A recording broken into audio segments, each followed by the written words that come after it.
Good morning. कैसे आप मजे में? आप मजे में रहे, ऐसे दिल से प्रभु को प्रार्थना। आज का सुनहरी वाक्य। जिंदगी में दो चीज बहुत ही मुश्किल है। क्या है मालूम है आपको? माफी देना और माफी मांगना। तो सबसे पहली बात है कि माफी मांगना। हम लोग अक्सर गलती करते हैं लेकिन माफी मांगने में शर्माते हैं, क्योंकि हमको उसमें नीचा महसूस होता है कि नहीं, मैं कैसे माफी मांग सकता हूँ, मैं कभी गलती करता ही नहीं। तो ये बात गलत है। हमें सबसे पहले भगवान से माफी मांगना है, हमारे माता पिता से माफी मांगना है, मित्रों दोस्तों या अपनी पत्नी या बच्चों से भी माफी मांगना है, हम सही मायने में गलत है तो। और कई बार किसी का दिल रखने के लिए भी माफी मांगना पड़ता है।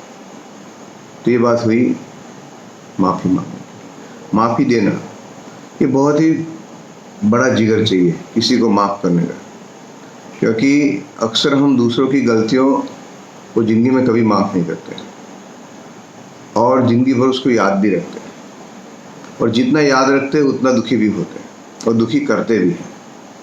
तो ये बात है कि हमें माफी देना भी है। ओम नमो भगवते वासुदेवाय। श्रीनाथ जी भागवत जी में ऐसा होता है कि नारद जी कहते हैं व्यास जी को कि आप भगवान की बहुत अच्छी कथा करिए, उनके लिए बहुत अच्छा वर्णन करिए और बहुत अच्छी भक्ति करिए और उनके जीवन चरित्र पे लिखिए, तब जाके आपको शांति मिलेगी। उनका कहना है कि एक बार अभिमान आ गया तो फिर बात खलास। तो हमें अभिमान नहीं लाना है। गोपियों को रासलीला में अभिमान आया तो भगवान उनको छोड़ के चले गए। नारद जी कहते हैं कि मैं बहुत गरीब परिवार में जन्म हुआ था, मेरी माँ दासी थी, पिताजी मर गए थे। उस टाइम पे हमारे गांव में 4 संत आए और मैंने और मेरी माँ ने उनकी बहुत सेवा की। तो सेवा करने से वो हमारे पे बहुत प्रसन्न हुए। जब चातुर्मास पूरा हुआ तो मैंने बोला मुझे भी आपके साथ आना है। तो संत बोले कि आपकी माँ को पूछ लो। नारद जी उनकी माँ को पूछने जाते हैं तो वो बोलती कि बेटे मुझे तो तेरी शादी करानी है, तेरी बहू को घर में लाना है, तेरे बच्चों के साथ खेलना है, मेरे तो बहुत सारे मंसूबे, तू छोड़ के चला जाएगा तो क्या चलेगा, क्या करूँगी मैं। तो फिर संत कहते हैं कि कोई टेंशन नहीं, आप ऐसा भी कर सकते हैं, आप संसार में रहो, विरक्त रहो और भगवान को याद करो। ओम नमो भगवते वासुदेवाय। वो उनको ये मंत्र देते हैं और नारद जी पूरी जिंदगी ये मंत्र ओम नमो भगवते वासुदेव का चैंटिंग करते हैं। तो ये है सेवा का फल। उन्होंने जो सेवा की उसका उनको एक फल मिला। तो सेवा करने वाले के क्या सद्गुण होने चाहिए वो महाप्रभु जी बताते हैं। उनके 4 सद्गुण होने चाहिए। एक तो सेवा करने की वृत्ति।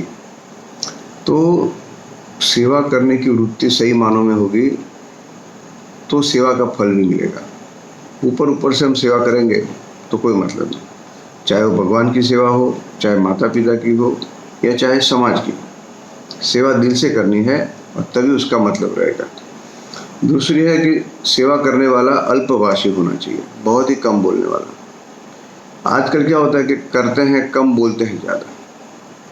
और दूसरा है कि प्रकट किए रस जाए। भगवान की सेवा जितना हम ज़्यादा बोलेंगे उसका हमें फल नहीं मिलेगा। तो भगवान की सेवा बहुत कम बोल के करनी है और सेवा करने के बाद ढंढेरा नहीं पीटना है कि मैंने वो किया, ये किया, मैंने ये मंदिर बनाया, इतने पैसे लिखाए, ये किया। ऐसा नहीं करना है। तो ये सबसे बड़ी बात है।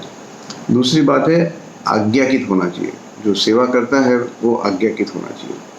बात ऐसी होती है कि महाप्रभु जी हिमालय में व्यास जी को मिलने जाते हैं, उनके साथ कृष्णदास मेघन होते हैं।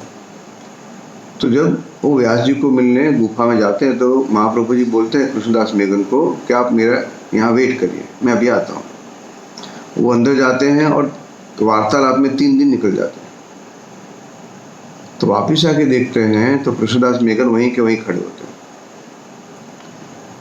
तो वो बोलते हैं कि आपने क्या किया, आप क्यों इतने खड़े रहे, ये तो कितनी ठंडी है हिमालय में। तो कृष्णदास मेघन बोलते हैं कि आपने मुझे बोला था कि आप यहाँ खड़े रहो, तो मैं यहाँ खड़ा हूँ। तो ये सबसे बड़ी बात है कि आज्ञाकृत होना, गुरु की आज्ञा, प्रभु की आज्ञा को मानना। दूसरी बात है कि सेवा करने में दीनता होना। हम लोग अक्सर ऐसा करते हैं कि मैंने भगवान के लिए इतना लिखाया, ये किया, वो किया। ऐसा नहीं है। हमें ऐसा कहना है कि प्रभु मेरी कोई लायकात नहीं है, मेरी कोई हैसियत नहीं है कि मैं आपकी सेवा कर सकता। ये तो सिर्फ मैं आपका दास हूँ। और दासानुदास ये सबसे बड़ा शब्द है कि दास के भी दास। तो हमारे में कभी अभिमान नहीं आएगा और दीनता ही रहेगी। तो ये सेवा करने वाले के ये 4 महत्व के गुण हैं। और हमारे में ये गुण आ गए तो हमारी भी सेवा सफल रहेगी। आज का हमारा सबका दिन बहुत अच्छा रहे। गुड डे, जय Shri Krishna, all the best.